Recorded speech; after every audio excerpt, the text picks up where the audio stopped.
11வது சங்கீதம் 1வது வசனத்தில் தாவீது சொல்லுகிறார், என் சத்துருக்கள் எவ்வளவாய் பெருகி இருக்கிறார்கள், எனக்கு விரோதமாய் எழும்புகிறவர்கள் அநேகர். அது நடுவில் சொல்லுகிறார், படுத்துறங்கி மகிழ்வுடனே விழித்தெழுவேன், ஏனெனில் கர்த்தர் என்னை தாவீதே நீ என் கையில் இருக்கிற தூங்கு, நம்பி தூங்குறார் தாவீது.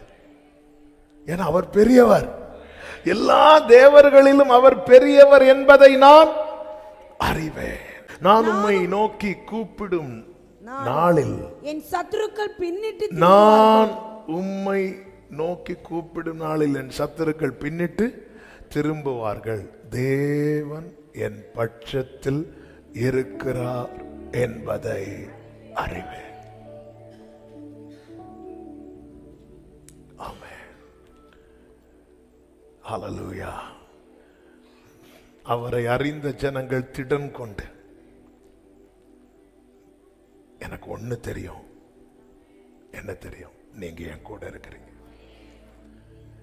என் ஓட்டத்தில் நான் தனிமை இல்லை, நேசித்தவர் என்னை வெறுக்கவில்லை. என் ஓட்டத்தில் நான் நேசித்தவர், ஆமென், தகப்பன் வீட்டில் கொண்டு சேர்த்திடுவார், தகப்பன் வீட்டில் கொண்டு சேர்த்திடுவார். கைகளை உயர்த்தி நம்புவே இறுதி வரை, நம்புவே, ஆமென், நம்புவே. ஹல்லேலூயா. பிரியமானவர்களே, நம்ம மலைகள் விலகினதும், மலை போல நம்பி இருக்கிறவங்க சில நேரத்தில் நம்மளை சில சூழ்நிலையில கைவிட்டதும் எல்லாம் போனது போல இருக்கிறோம். ஆகார் அழும்போது கர்த்தர், ஆகார நீ ஏன் அழுறேன்னு கேட்கிறார். ஆபிரகாம் தானே கைவிட்டான், நான் கைவிட்டேனா? ஆமென்.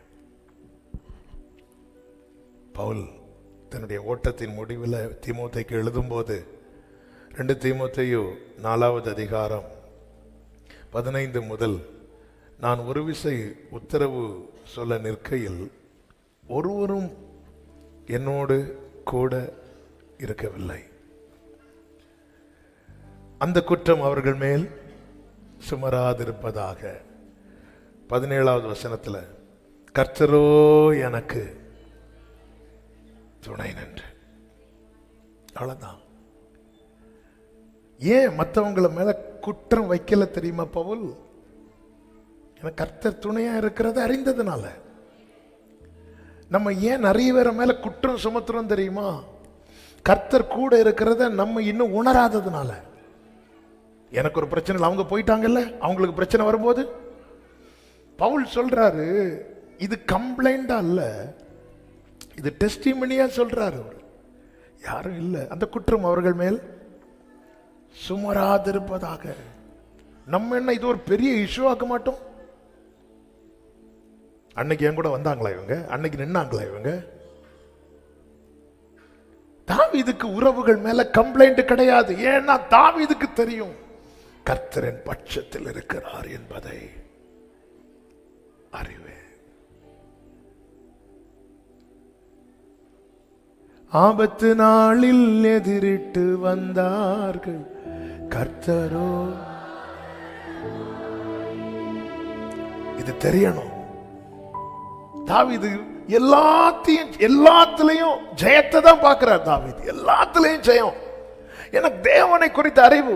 எங்கெல்லாம் தாவீது தளறுகிறானோ அங்கெல்லாம் திடன் கொள்ளுகிறான். ஏன்னா அவனுக்கு தெரியும் கர்த்தரின் பட்சத்தில் இருக்கிறார் என்பதை. சத்துருக்கள் பயங்கரம் ஆரவாரம் பண்ணும்போது தாவீதுக்கு தெரியும், இப்போ நான் கூப்பிட்டேன்னா சத்துருக்கள் பின்னிட்டு திரும்புவார்கள். சங்கீதம் 56:9, நான் உம்மை நோக்கி கூப்பிடும் நாளிலே சத்துருக்கள் பின்னிட்டு திரும்புவார்கள். பின்னிட்டு, அவ்வளவுதான். அது தெரியும், நீ நல்ல சத்தம் போடு சத்துருவே, எவ்வளவு வேற வேணாலும் கூட்டிட்டு வா, என் பக்கத்தில் இருக்கிறவர்கிட்ட மட்டும் நான் சொன்னேன்னா. ஆமே, நம்ம லாங்குவேஜ்ல வசனத்தை நான் சொல்றேன். ஆமே, நான் கூட்டேன்னு வச்சுக்கோயேன். ஹல்லேலூயா. ஆமே, நான் கூப்பிட்டேன்னா.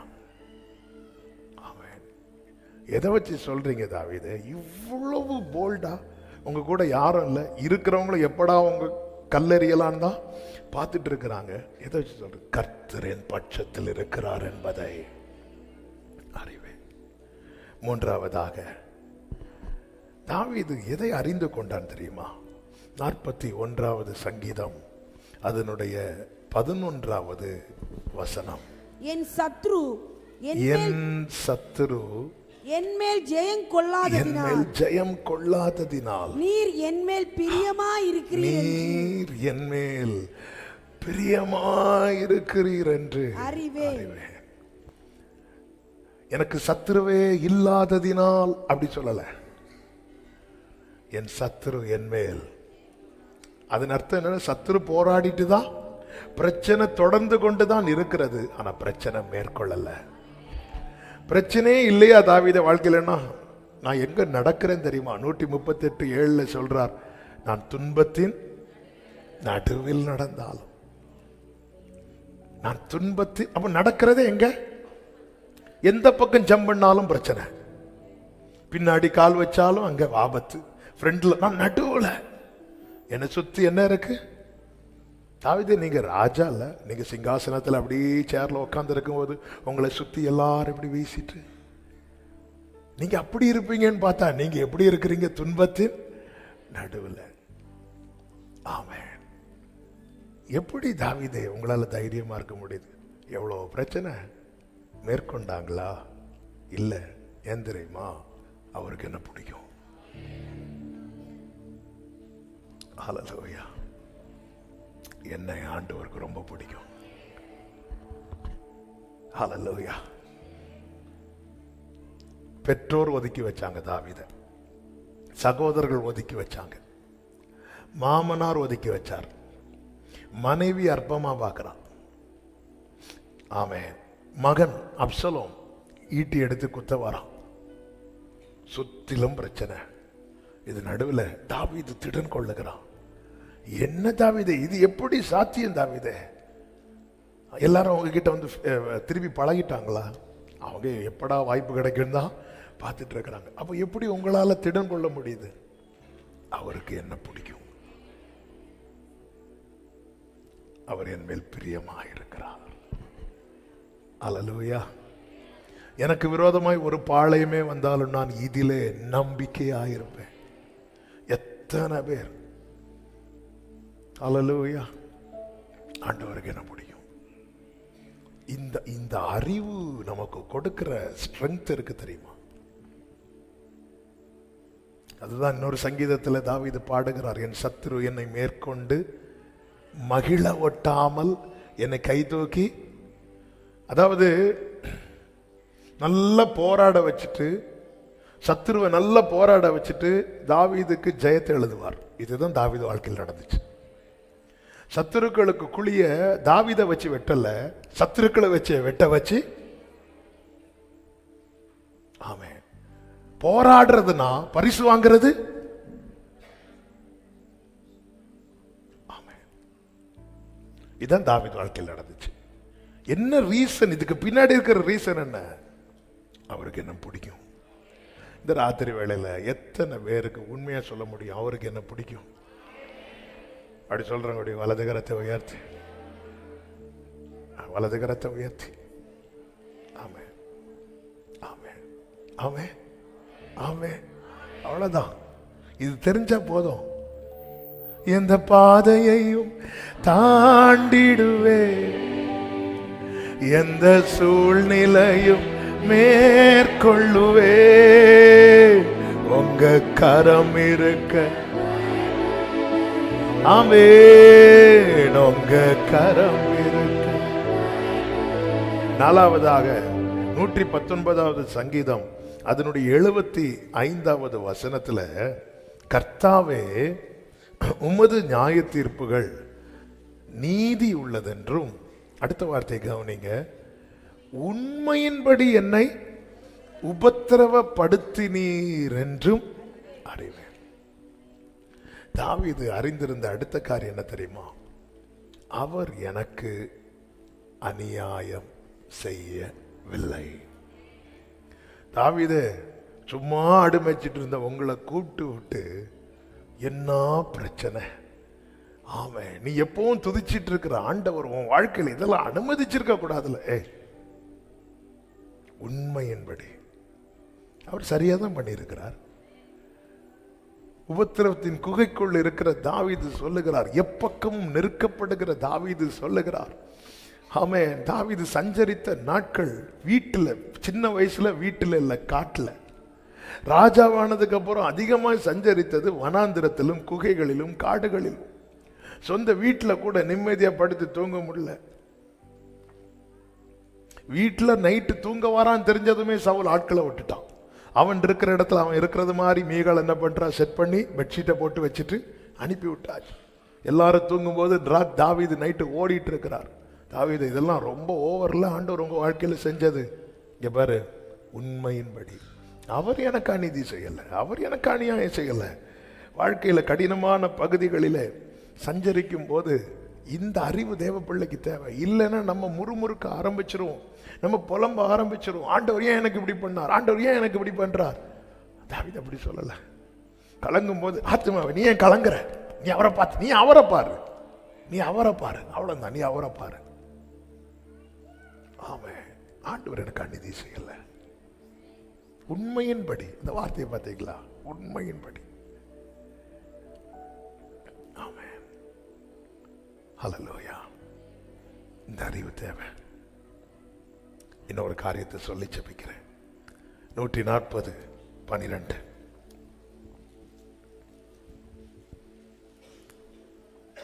சிறுமையானவனின் வழக்கையும் எளியவர்களின் நியாயத்தையும் கர்த்தர் விசாரிப்பார் என்று.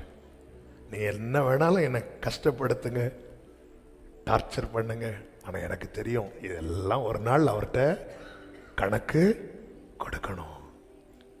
எனக்கு தெரியும் அவர் விசாரிப்பார், கர்த்தர் விசாரிப்பார். இவனை கேட்க யாரும் இல்லைன்னு சொல்லி துன்பப்படுத்துறவங்க உண்டு. 142வது சங்கீதத்தில் தானே தாவீது சொல்லுகிறார், நீ வலது புறத்தை கண்ணோக்கி பாரு, என்னை அறிவார் ஒருவரும் இல்லை.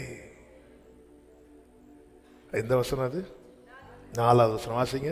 வலதுபுறமாய் கண்ணோக்கி பாரும், என்னை அறிவார் ஒருவரும் இல்லை, எனக்கு அடைக்கலம் இல்லாமற் போய் என் ஆத்துமாவை விசாரிப்பா ஒருவரும் இல்லை. ஆமே, எனக்காய் நிற்கவும், எனக்காய் பேசவும், எனக்காய் வழக்காடவும் இங்கே ஒருத்தரும் இல்லாம இருக்கலாம். ஆனா எனக்கு ஒண்ணு தெரியும், கர்த்தர் எல்லாவற்றையும் விசாரிப்பார். ஆமேன் சொல்லுங்க பார்க்கலாம்.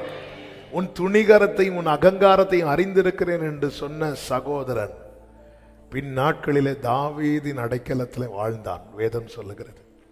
சின்ன வயசுல வீட்டில் வைக்க வேண்டிய தாவீதை காட்டில் விட்ட தாவீதின் தகப்பன், தாவீதின் பெற்றோர் பின் நாட்களிலே தாவீதின் தயவுல வாழ்ந்தாங்க.